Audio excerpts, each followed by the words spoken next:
అఖిలభువనదీపం భక్తచిత్తాభ్యసూర్యం సురగుణమునిసేవ్యం తత్వమస్యాదిలక్ష్యం హరిహరసుతమీశం తారకబ్రహ్మరూపం శబరిగిరినివాసం భావయీభూతనాదం. స్వామియే శరణమయ్యప్ప. ప్రియమైన ఆత్మబంధువులారా, ఆశ్రిత వారి సౌజన్యంతో మనం బాలాకాండలో రాముణ్ణి తీసుకుని బయలుదేరినటువంటి విశ్వామిత్రుల వారు సిద్ధాశ్రమాన్ని నుంచి మిథిలా నగరానికి చేరటం వరకు కూడా అక్కడ జనక మహారాజు చేసేటువంటి యజ్ఞాన్ని చూస్తూ మహిమాన్వితమైనటువంటి ధనస్సుని చూడాలి అనేటువంటి తలంపుతో రామలక్ష్మణుని కూడా వెంట పట్టుకుని వెళ్ళటం జరిగింది. అక్కడ విశ్వామిత్రుల వారు ఆ ఒక్క ధనుస్సుని చూడటానికి రామలక్ష్మణులు వచ్చారని చెప్పిన తర్వాత ఆ ధనుస్సును సవాస్థలికి తెప్పించి జనక మహారాజు చూపించినప్పుడు రాముడు ఆ ధనుస్సును ఎక్కిపట్టగానే అది భంగమవటం జరిగింది. ఒకటిదల్లా అది భంగపడింది అనేటువంటి విషయాన్ని ఈ యొక్క వాల్మీకి మహర్షి రాసినటువంటిది. దాంతో జనక మహారాజు విశ్వామిత్రుల తాలూకు ఆజ్ఞను తీసుకొని తన తాలూకు మంత్రుల్ని దశరథ మహారాజు దగ్గరికి పంపించడం జరిగింది. మీ యొక్క కుమారుడు మా మిథిలా నగరానికి వచ్చి విదేహము అనేటువంటి ఈ నగరానికి మిథిలా నగరానికి వచ్చి ధనస్సు మహిమాన్వితమైనటువంటి ధనస్సు మీకు తెలిసినటువంటి విషయమే, సీత దొరికినటువంటి విషయం మీకు తెలిసినటువంటిదే. రాజులందరూ కూడా నా మీద యుద్ధం ప్రకటించి దుర్గాలన్నీ పాడు చేస్తూ ఉంటే నేను ఈ యొక్క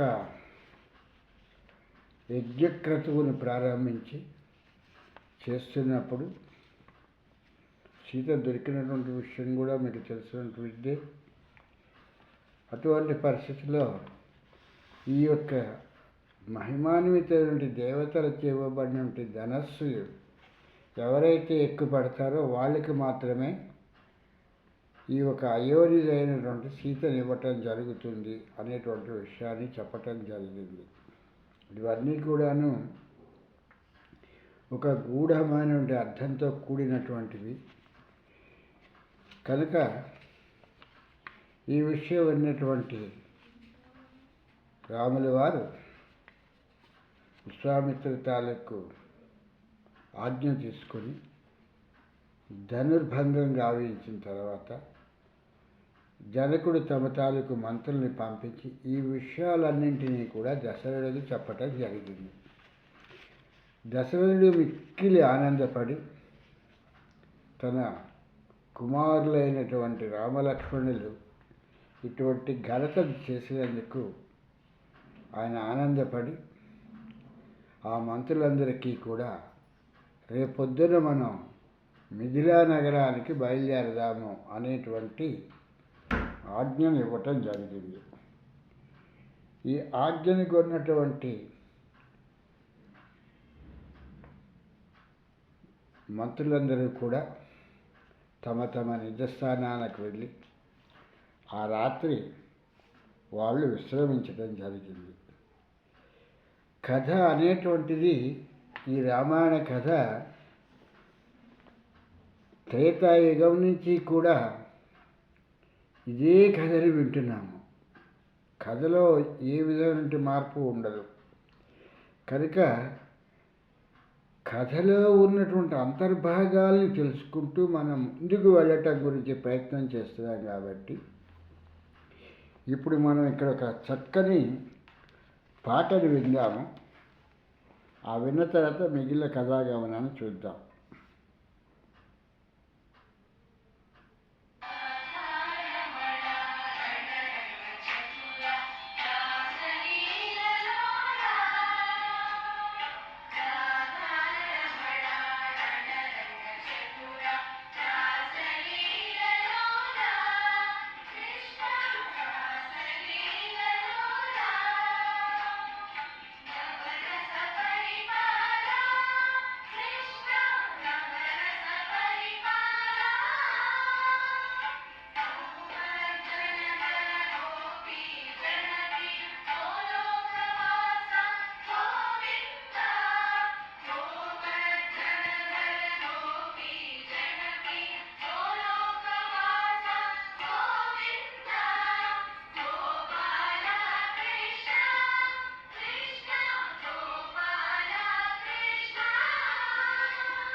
ఇలాగా ఈ చక్కని పాటతో మిగిలిన కథాగమనాన్ని మనం ముందుకెళ్దాము.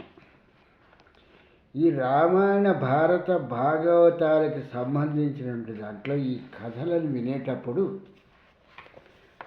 మనం శబ్దార్థ చంద్రికలు, శబ్దరత్నాకరము, ఆంధ్ర వాచస్పత్యము, ఆంధ్ర శబ్దరత్నాకరము, తెలుగులో ఉత్పత్తి కోసము, వావిళ్ళవారి నిఘంటువు, శబ్దార్థ దీపిక, శ్రీహరి నిఘంటువు, తెలుగు నిఘంటువు, తెలుగు పర్యాయ పద నిఘంటువు, సీమ పలుకులు సంబంధించి అచ్చ తెలుగు వచనములు.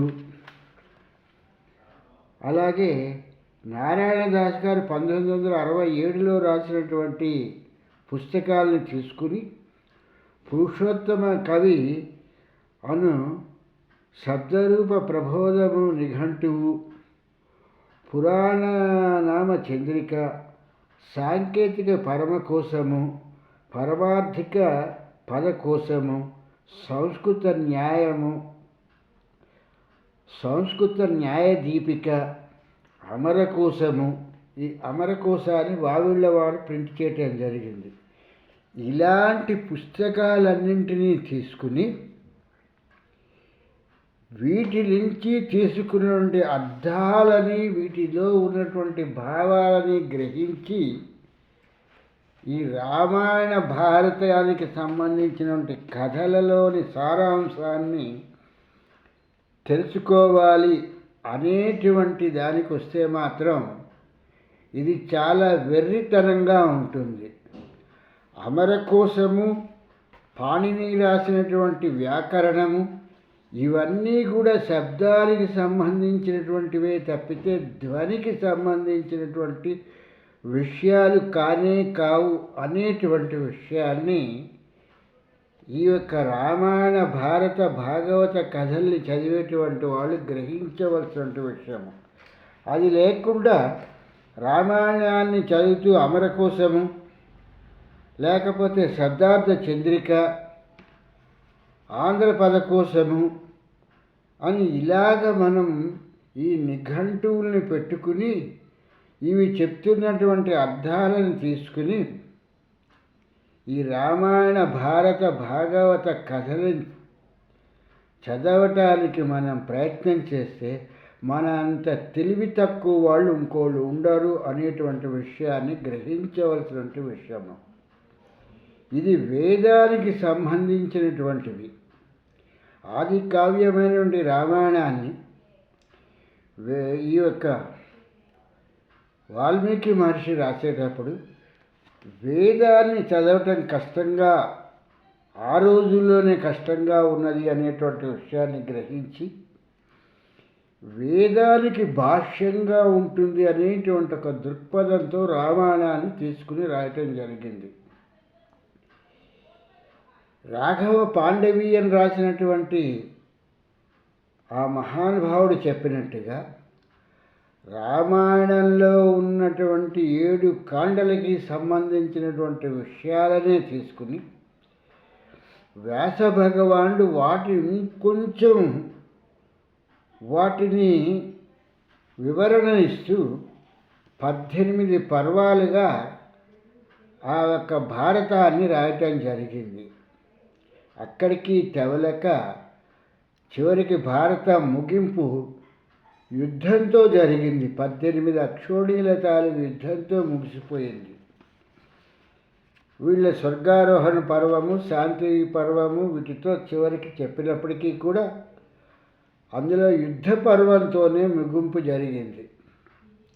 కనుక వ్యాకుల చిత్తుడైనటువంటి వ్యాసుల వారు రామాయణాన్ని తీసుకుని దాని ఉత్పత్తార్థంతో దాన్ని ఇంకా ప్రజలకి వివరిద్దాము అని చెప్పేసి అనుకుంటే ఈ యొక్క భారతంలో నాకు మిగిలింది ఏంటంటే శోకమే మిగిలింది.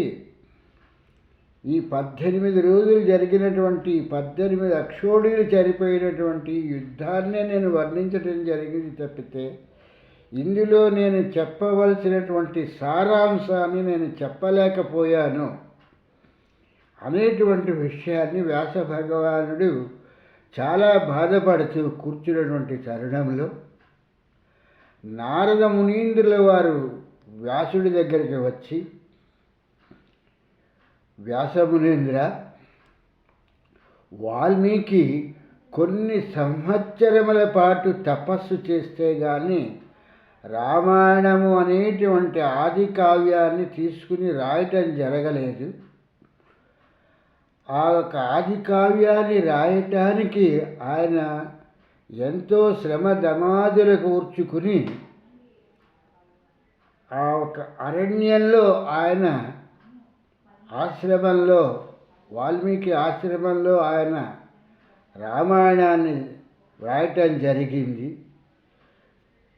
మీరు తొందరపాటు చర్యగా రామాయణాన్ని తీసుకుని ఇంకా విస్తారంగా చెప్దామని చెప్పేసని బదరికావనం దగ్గర ఉన్నటువంటి సరస్వతీ నదీ తీరంలో కూర్చుని మీరు కూడా తపస్సు చేశారు, కానీ చాలినంత తపస్సు కాకపోవటం మూలంగా భారతం తాలూకు ముగింపు మీరు సరిగా చేయలేకపోయారు. కాబట్టి ఆ హరికి సంబంధించినటువంటి, శ్రీహరికి సంబంధించినటువంటి కథలని తీసుకుని భాగవతముగా రాయవలసినది అని చెప్పేసని ఈయన నారద మహాముని వ్యాసుల వారికి చెప్పటం జరిగింది. వ్యాసుల వారు ఈ విషయం విన్న తర్వాత, మహాముని, మీ ఉత్పత్తి నా ఒక జననము కూడా రెండు కూడా దరిదాపుగా ఒకలాంటివే కదా. మీ యొక్క తల్లి మాతృమూర్తి చాతుర్మాస వ్రతానికి వచ్చినటువంటి ఋషిపుంగవులకి కావలసినటువంటి సకలమైనటువంటి సంభారాల్ని సమకూరుస్తూ వాళ్ళకి దాస్యం చేయటం మూలంగా మీరు దాస్యపుత్రులుగా మిగిలిపోయారు.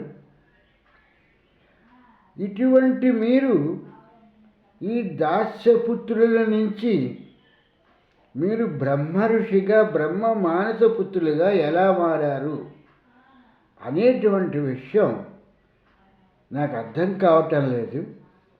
నేను కూడా పరాశరుడి తాలూకు కొడుకునైనప్పటికీ కూడా క్షేత్రము మత్స్యగ్రంథి తాలూకు క్షేత్రం కదా. బీజము పరాశర మహర్షి బీజమైనప్పటికీ కూడా క్షేత్రము అనేటువంటిది ఇది ఒక మత్స్య కన్య మూలంగా వచ్చినటువంటి, యోజన గ్రంథి మూలంగా వచ్చినటువంటి దాని మూలంగా ఇటువంటి ఒక చిన్న పొరపాటు జరిగి ఉండవచ్చు. మీరు చెప్పినట్లుగానే ఈ యొక్క హరికి సంబంధించినటువంటి కథలన్నింటినీ కూడా భాగవతంలో ఉత్తములైనటువంటి వారి కథలను తీసుకుని భాగవతంగా చెప్తారు. కానీ మీరు చెప్పినట్లుగా మీ తాలూకు జన్మ వృత్తాంతం ఏమిటో నాకు చెప్పవలసినది అని చెప్పేసని వ్యాసుల వారు నారద మహామునిని అడగటం జరిగింది. అంటే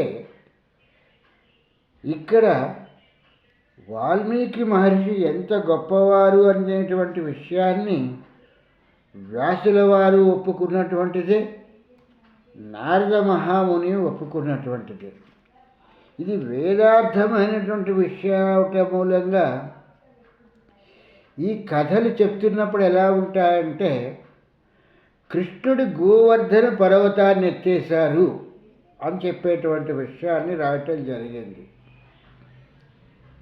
ఒక చిన్న బాలుడు గోవర్ధన అంటే ఇదే గారడీ విద్య కాదు. అంటే గో వర్ధనము అనేటువంటిది ఏమిటి అనేటువంటిది తెలియవలసిన విషయం. అంత తప్పితే ఆ గోవర్ధన పర్వతానికి మన జీవితకాలం ప్రదక్షిణాలు చేసిన వ్యాస భగవానులు వారు రాసినటువంటి భాగవతంలో ఉన్నటువంటి విషయం కానీ, భారతంలో విషయాలు కానీ మనకు అర్థమవటం అనేటువంటిది చాలా కష్టసాధ్యమైనటువంటి విషయము అనేటువంటిది గ్రహించవలసినటువంటిది. ఇక్కడ వాల్మీకి మహర్షి తన ఆశ్రమంలో ఆయన రామాయణాన్ని రాయటం జరిగింది, కానీ ఏనాడు కూడా వాల్మీకి మహర్షి అయోధ్య నగరానికి వెళ్ళటం జరగలేదు. రాముణ్ణి చూడలేదు, దశరథుడిని చూడలేదు. యాగ పరిసమాప్తి లోపల, చివరికి అశ్వమేధ యాగ పరిసమాప్తి లోపల అయోధ్యకి వస్తారని మాత్రమే వాల్మీకి మహర్షి ఉత్తర రామాయణంలో చెప్పటం జరిగింది తప్పితే ఈయన అసలు అయోధ్యకి వెళ్ళలేదు అనేటువంటి విషయాన్ని ఇక్కడ గ్రహించవలసినటువంటి విషయము.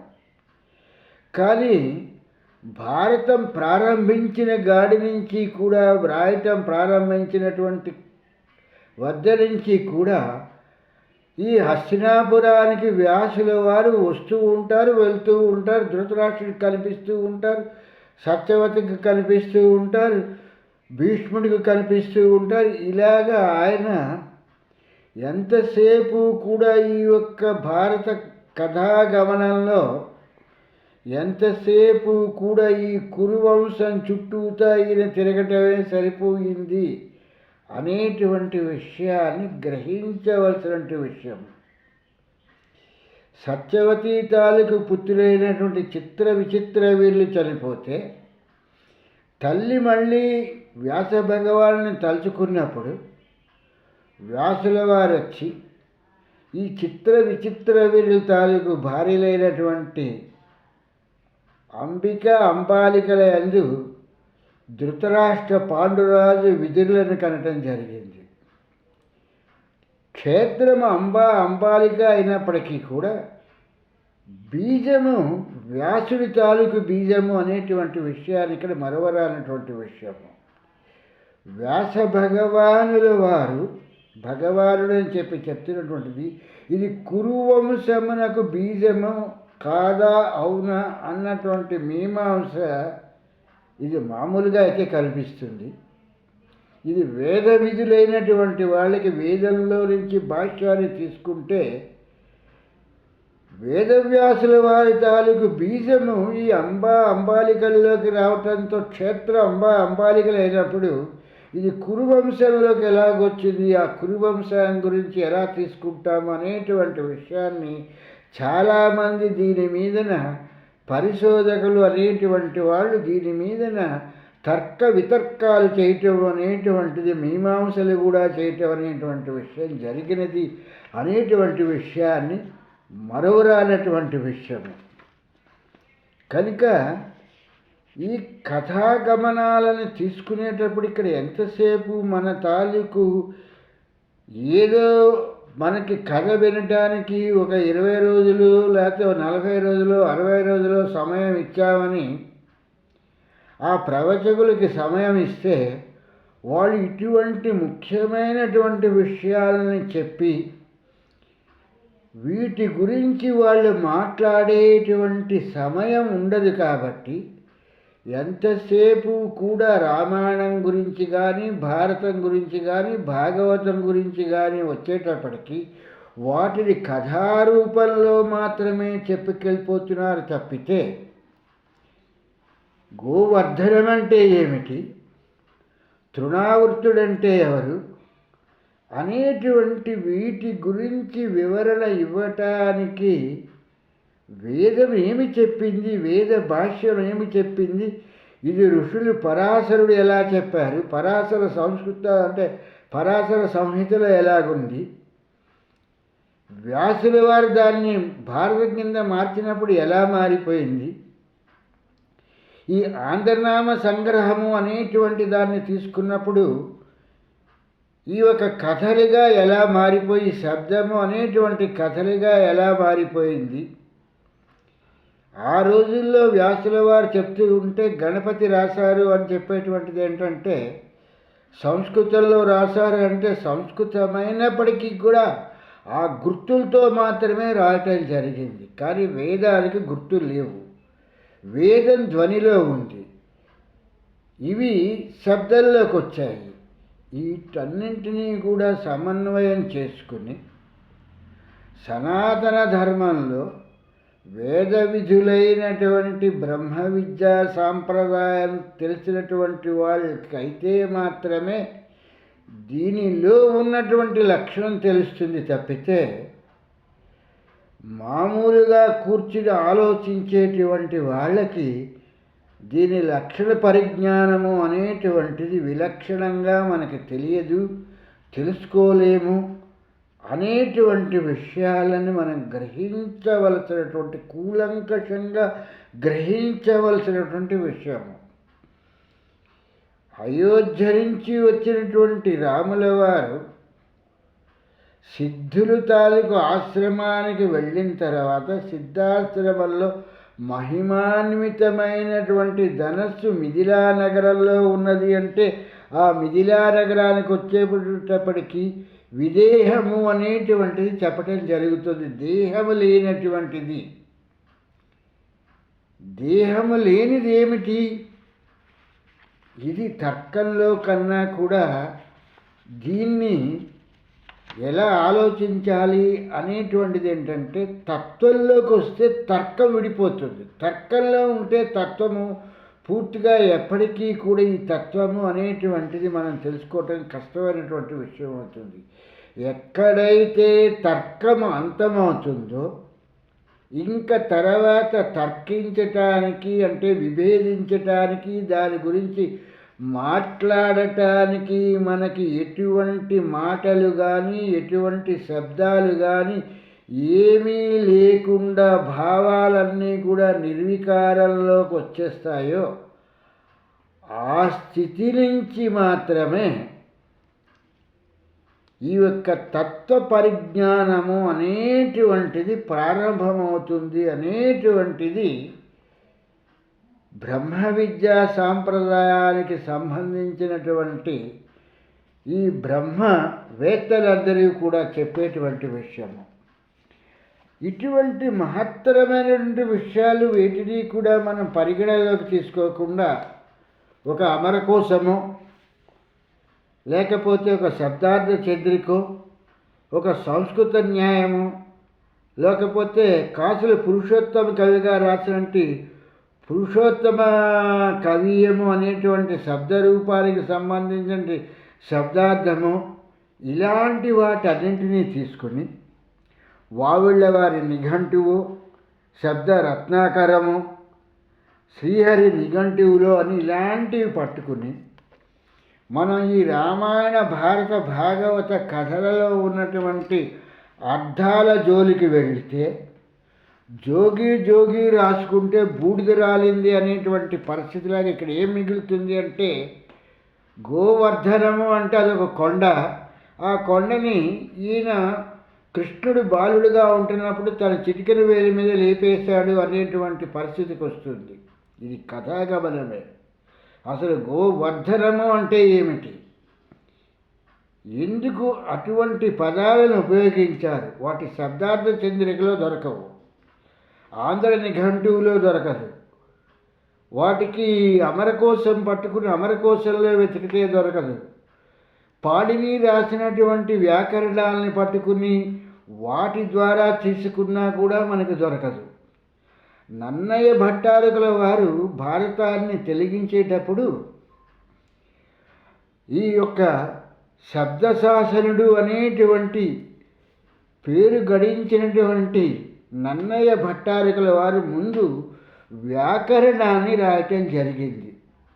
అంటే సంస్కృతం నుంచి ఆ ఒక్క శబ్దాన్ని తీసుకుంటే ఆంధ్ర భాషలోకి వచ్చేటప్పటికి ఆ శబ్ద రూపాంతరం ఎలాగుంటుంది, దాని తాలూకు బిందు స్థితి ఏమిటి అనేటువంటి విషయాలన్నింటినీ కూడా నన్నయ్య భట్టారకుల వారు వాటిని తీసుకుని ఇక్కడ ఈయన వ్యాకరణము అనేటువంటిది రాయటం జరిగింది. నన్నయ్య భట్టారకుల వారు రాసినటువంటి వ్యాకరణం తర్వాత పరవస్తు చిన్నసూరి గారు కూడా వ్యాకరణాన్ని రాయటం జరిగింది. ఇలాగ భాషని ఎంతమంది తాలూకు ఈ యొక్క నిఘంటువుల్ని, భాషా లక్షణాలని వీటన్నింటినీ చెప్పుకొచ్చారు అనేటువంటి విషయాన్ని జ్ఞానవంతులైన వాళ్ళు ఆలోచిస్తే తర్కానికి వచ్చే ముందర ఈ విషయాలన్నీ అర్థమవుతాయి. ఏ ఒక్క విషయానైనా కూడా తర్కంలో మాట్లాడకుండా, అంటే దాని గురించినటువంటి విశ్లేషణాలను గ్రహించకుండా, దాని గురించినటువంటిది ఒక్కొక్కళ్ళు ఒక్కొక్కలాగా చెప్తారు కాబట్టి దాన్ని తర్కము అని చెప్పేసారంటారు. ఆ విశ్లేషణాలని గ్రహించి దాన్ని ఒక చివరికి దానికి ఒక కంక్లూడెన్స్ అనేటువంటిది తీసుకునేటువంటి దాన్నే వీటన్నింటినీ కూడా తర్కశాస్త్రంలో మాత్రమే తర్కించడం జరుగుతుంది. తర్కం లేకుండా ఇటువంటి తత్వానికి సంబంధించినటువంటి విషయాలు అంత తేలికగా మనకు అర్థమయ్యేటువంటి విషయాలు కావు. అందుకు పూర్వము ఈ యొక్క సనాతన ధర్మంలోనూ తర్కం ఉండేది. బౌద్ధులు తర్కాన్ని ప్రోత్సహించారు, అలాగే జైనులు తర్కాన్ని ప్రోత్సహించారు. నేటికి కూడా వేద విద్యను నేర్చుకునేటువంటి వాళ్ళు తర్కము అనేటువంటి దాన్ని వదలకుండా దాన్ని వేడుకగానైనా సరే తర్కము అనేటువంటి దాంట్లో కొంతసేపు వేడుకగానైనా మాట్లాడుకోవటం అనేటువంటి విషయాలన్నీ కూడా జరుగుతున్నటువంటి విషయము. కనుక రామాయణము అనేటువంటిది ఒక కథ. ఈ కథను వినేస్తే మనకేదో పుణ్యం వచ్చేస్తుంది అనేటువంటిది మరచిపోయి అసలు వేదం ఏమి చెప్పబడుతోంది, వేదం దేని నుంచి వచ్చింది, ఆ వచ్చినటువంటి వేదానికి భాష్యమైనటువంటి రామాయణం ఏం చెప్తోంది. ఈ యొక్క విశ్వామిత్రుల వారు చెప్పినట్లుగా రాముడు అంటే నాకు, వశిష్ఠుల వారికి, యజ్ఞయాగాది క్రతువుల వారికి మాత్రమే రాముడంటే తెలుసు, అంటే మనందరికీ కూడా తెలియదు అని చెప్పేసని ఆయన స్టేట్మెంట్ చేసేసారు. మరి మనం ఏం తెలిసిన రామాయణాన్ని చదువుతున్నాము? కనుక ఇటువంటి విషయాలన్నింటినీ కూడా పరిగణలోకి తీసుకుని ఈ రామాయణ భారత భాగవత కథలని మనం కూర్చుని వినాలి అనేటువంటిది మనకి నిజంగా జిజ్ఞాస ఉన్నప్పుడు వాటికి సంబంధించినటువంటి బ్రహ్మవేత్తలైనటువంటి వారి దగ్గర నుంచి నేర్చుకుంటే వాటిలో ఉన్నటువంటి అంతర్భాగం తెలుస్తుంది తప్పితే ఆంధ్ర నిఘంటువు లేకపోతే శబ్దరత్నాకరము లేకపోతే ఈ యొక్క మిగిలినటువంటి ఈ శబ్దార్థ చంద్రికలు ఇలాంటి భాషా భాగాలు, సంస్కృతము, పాణిని రాసిన వ్యాకరణము, పరవస్తు చిన్నసూరి గారు రాసినటువంటి వ్యాకరణాలు, విగ్రహము అనేటువంటి ఇలాంటివి, తర్వాత నన్నయ్య భట్టారకుల వారు రాసినటువంటి ఈ యొక్క విషయాలన్నింటినీ చదివితే మనకి రామాయణ భారత భాగవతాలు మనకి ఏంటో అర్థమైపోతాయి అని అనుకోవటం అనేటువంటిది శుద్ధ భ్రమ, మాయ అనేటువంటి విషయాన్ని ఇక్కడ గ్రహించవలసినటువంటిది. వేదము దాని భాష్యములో అన్నట్టుగా రామాయణాన్ని రాస్తున్నారంటే ఆ కథ లోపల ఏదో ఒక అంతర్భాగం ఉంది.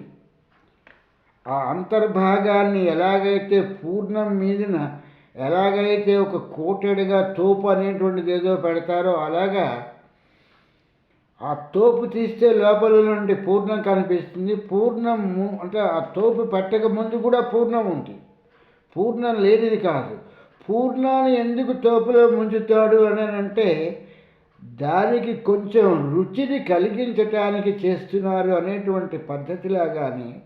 అందుకే ఒక కథ చెప్తారు, వింటే భారతీయ వినాలి, తింటే గారెలే తినాలి అని చెప్పేటువంటిది ఎందుకు చెప్తారంటే ఆ ఒక్క రుచి తెలియాలి అంటే దాని తాలూకు విషయ పరిజ్ఞానం తెలియాలంటే ఇటువంటి వాటిని తెలుసుకుంటే మాత్రమే అందులో ఉన్నటువంటి పూర్ణతత్వము, పూర్ణమిదం అనేటువంటిది మనకి తెలుస్తుంది తప్పితే, పూర్వం గురుకులాల్లో నేను మంచినే మాట్లాడాలి, మంచినే వినాలి, నా శిష్యుడితో నేను మంచిగా ఉండాలి అని గురువు అనుకునేవాళ్ళు.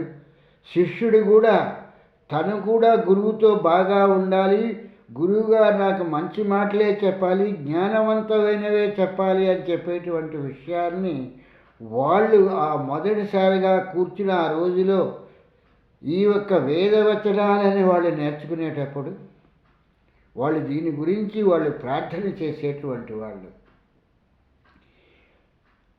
పోతన గారు రాసినట్టుగా ఏ రూపంబున దీని గెలుతూ నిట మీదేల్పు చింతించు అని చెప్పేసి ఆయన రాసినట్లుగా ప్రకృతి స్వరూపాలైనటువంటి వాటినే తీసుకొచ్చి పూజా విధానంలో మనం ఉపయోగిస్తున్నాము తప్పితే, యజ్ఞయాగాది క్రతువులలో ప్రకృతికి సంబంధించినటువంటి వాటిని తీసుకుని మాత్రమే యజ్ఞయాగాది క్రతువులు జరిగాయి. యజ్ఞయాగాది క్రతువులు ఎలా జరిగాయో ప్రకృతికి అనుసంధానంగా అదే మాదిరిగా ఈ యొక్క పూజా విధానాలు వచ్చాయి. కానీ ఇవి నేటికున్నటువంటి పరిస్థితుల్లో వెర్రి తలంపులకు వచ్చేసి, ఈ వెర్రి తలంపులలో ఒక వెర్రివాడు తన చేతిలో ఉన్నటువంటి కత్తితో ఎదురుకుండా వాడిని చంపుతాడో లేకపోతే వాడు పీక కోసుకుంటాడో తెలియదు అన్నట్లుగా ఈ హారతి ఇచ్చేటప్పుడు ఇలాంటివి చేసేటప్పుడు ఆ కర్పూర వెలిగించి వాళ్ళు చేస్తున్నటువంటి శివతాండవాన్ని చూస్తే అక్కడ ఏ విధమైనటువంటి సేఫ్టీ రూల్స్ కానీ ఏ ఒక్కటి పాటించకుండా చేస్తున్నారంటే, ప్రమాదం జరిగితే దానికి ఎవరు బాధ్యులు? దాన్ని ఎవరూ కూడా చెప్పలేనటువంటిది.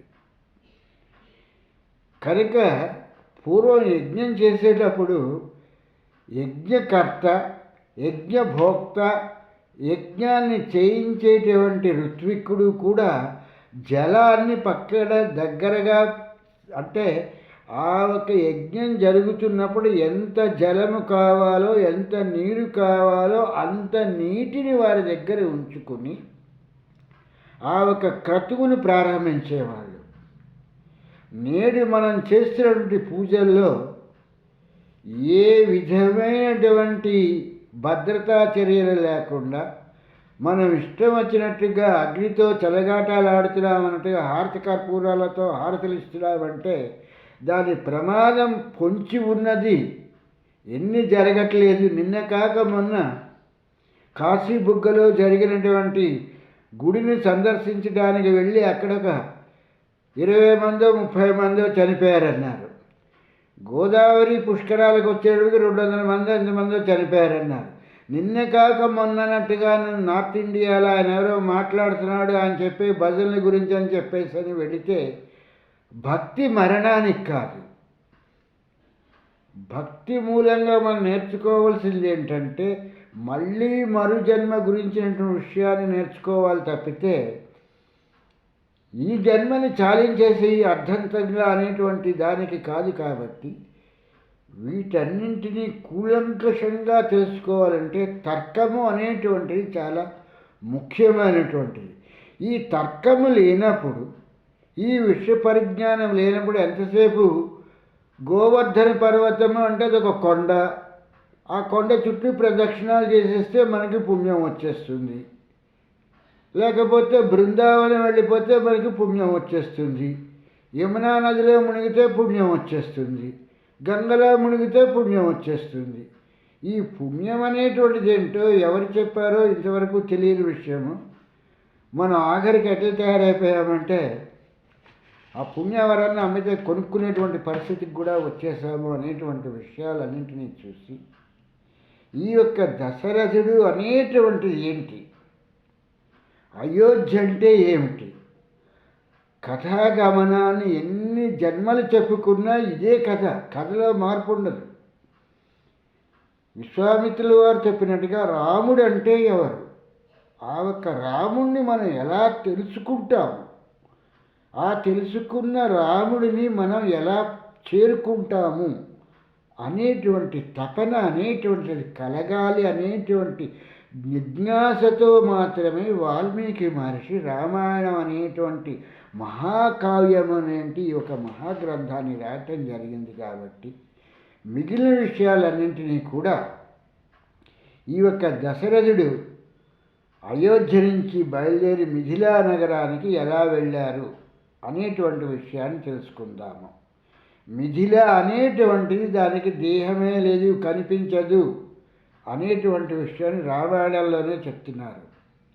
కనుక ఇటువంటి విషయాలన్నింటినీ నేర్చుకోవటానికి మనకి బ్రహ్మ విద్యా సాంప్రదాయానికి సంబంధించినటువంటి గురువు ఉండాలి తప్పితే కథని చూసి పుస్తకంలో దాన్ని యథాతథంగా చెప్పేటువంటి వాళ్ళు అమరకోశాలు పట్టుకుని నన్నయ్య గారు రాసినటువంటి వ్యాకరణాలు పట్టుకుని మనకు మాట్లాడేటువంటి వాళ్ళ మూలంగా మనం ఏమీ నేర్చుకోలేము అనేటువంటి విషయాన్ని గ్రహించి రేపు మళ్ళీ బ్రహ్మవేత్తలైనటువంటి వారు ఏం చెప్తారో తెలుసుకుందాం. అంతవరకు స్వామి శరణం, స్వామి శరణం, స్వామి శరణం అయ్యప్ప.